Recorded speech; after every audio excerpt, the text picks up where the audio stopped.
મિત્રો, તો આજે આપણે એક એવી જગ્યા ઉપર આવ્યા છીએ કે જ્યાં બે નદીઓનો સંગમ થાય.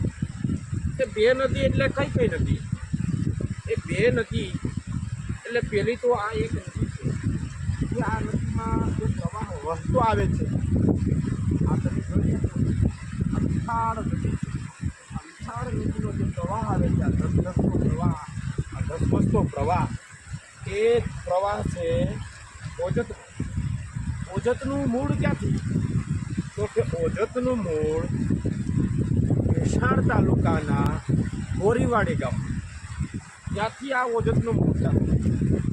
અને જ્યારે સાગરમાં મળતા આ ઓજત નદી બહુ મોટી વિશાળ થઈ જાય. આપણે જોઈએ તો એક દરિયાનું સ્વરૂપ ધારણ કરી લે. આનું મૂળ તો કે ગોરીવાડી.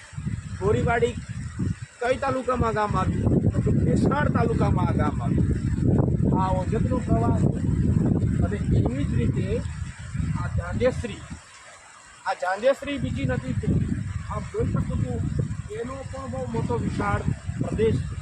એની જે કંદરાઓ છે આમ જોઈ શકો, આપ આવી રીતે આમ જોઈ શકો ક્યાં સુધી એનો મોટું સ્થાન છે. આ બંને નદીઓનું સંગમ સ્થળ આ બિલેશ્વર મહાદેવનું મંદિર.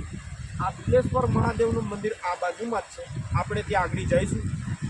આ બિલેશ્વર મહાદેવ વાજડી ગામ એક નદી ઓજત સ્વરૂપે અહીંથી આમ ચાલુ થશે. હજી પણ આપણે ઓજતની આગળ જે ત્રણ નદીઓ એકી સાથે સંગમ થાય ત્યાં આપણે જઈશું. દ્રાફળ, આંબાજળ અને ઓજત આ કઈ રીતે મળે છે, ક્યાં મળે છે, એ આવતા વિડીયોમાં આપણે જોશું. જય હિન્દ, જય ભારત.